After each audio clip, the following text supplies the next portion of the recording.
have seen many cases over the last few years yourself. We looked at one stat, of course, between 2005 and 2010, that the disproportionate number of those affected by sexual abuse and violence are women of color. Can you talk about that, and how do we address the fact that so many of these cases are not being addressed publicly? They're not being talked about. They're not being reported for fear and other reasons. Yeah, thank you so much. Thank you again for having me, Mr. Martin. So I think the reason why these cases go unsupported is, Black women aren't really supported so often in our own community. We're not believed when we speak up. Some of us stay silent because we don't want to be looked at as traitors to the race, so to speak. And so a lot of us find ourselves wanting to protect the people that are choosing to use harm against us because of instances of police brutality and all of those things. And so, one of the things we know is that Black women in particular, if we do fight back, so to speak, we face higher prison sentences. And so the court doesn't believe us, our community doesn't believe us, sometimes our families don't believe us. And so we stay silent because we get the message early on that, Black women identified people's lives don't matter as much as other folks. Reverend Tracy, for men, primarily, albeit men can be victims of domestic abuse and violence and are, a preponderance of the cases involve abuse of women. What's been your particular set of experiences dealing with males as perpetrators and educating them subsequently?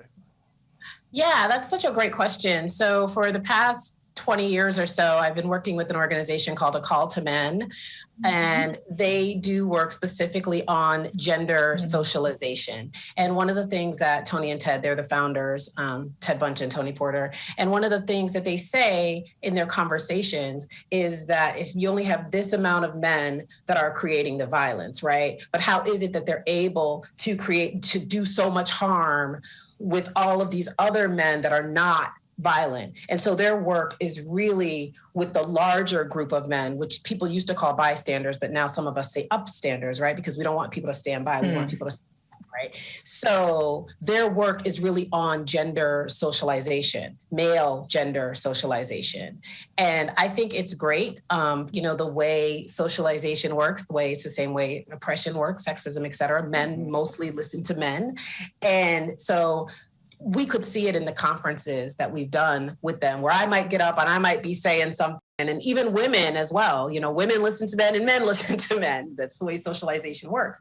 And so I might say something, and then the minute I turn it over to Tony or Ted, it's like, we call it delighted attention. It's like everybody stands up, everybody listens, right? And so they do a lot of talk about how we are socialized, because men don't just transmit culture, women transmit culture too. And so much of this has to do with how people are raised. One of the things we know is that abuse is linked to rigid gender roles and rigid gender stereotypes. And so they do the work to help us think about how we're socialized so that we can think differently. In other words, it's hyper-machismo that we've seen, sadly, exhibit. You would share some of that wish list, if you will. Yes, I was on mute, or you would have heard me, Reverend Tracy, co-signing over here with you. Amen. Amen. But so you covered all that, right? So what I would say is I would love to see more going towards the arts, right? Yeah. I've done all the training, I do all those things, but I'm also an artist. And one of the things that I have found is that through my art, it touches people in non-confrontational ways, and it invites other people to the table. And one of the things that I would say as a storyteller is, we need more resources going to the arts, because the arts is critical. One of the things we know is that most of the things we know, how to move through the world, how to respond to people, how people present, we got through Hollywood. We got through people who not live like us, a lot of times do not like us, do not understand us. And so a lot of the images and the ways that we have been presented to the world are to Hollywood, and of course before, during enslavement, during Jim Crow. But again, that was media. So the ways we are portrayed are deeply ingrained. The stories that people hear about Black people, Latinx folks, a lot of times they've gotten through the media. So we need to redress that so that we can see ourselves differently, reimagine ourselves. And people talk a lot about hip hop and all of those things, but we know Billie Holiday, all these people talked about, my man beats me, I love him too, all these things.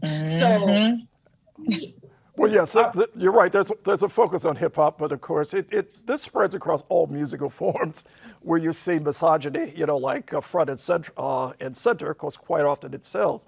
Look, I want to thank all of you, and I'm just wondering, within the next minute, and that's all we have, if you could just sum up in a sentence, what do you like to see happen in terms of the focus on sexual and domestic violence on the street paintings, faces, profiles of women. Black and Latino women, I don't know if you've seen this, who have basically been victims of fatalities, of sexual and domestic violence. And it's powerful.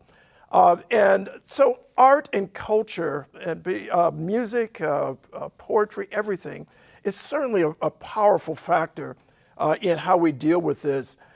Zoe, have you talk about some of what you've seen in Boston that already exist and that might be supplemented with additional funds that basically speak culturally to the issue of domestic and sexual violence? Mm-hmm. Well, I am not a native to Boston. No problem. I'm in Brooklyn. Oh, Brooklyn, huh?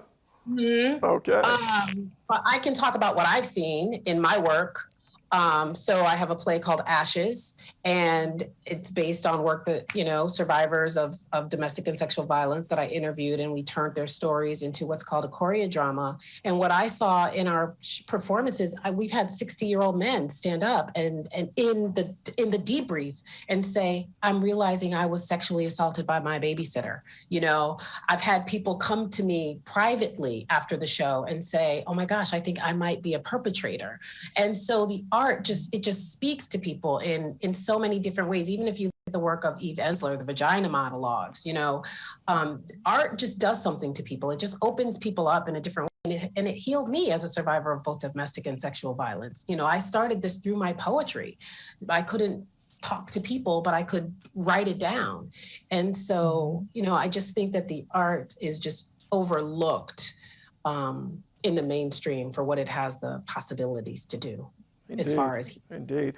Now, of course, we also know that sexual violence is not the only type of horror that occurs within some households.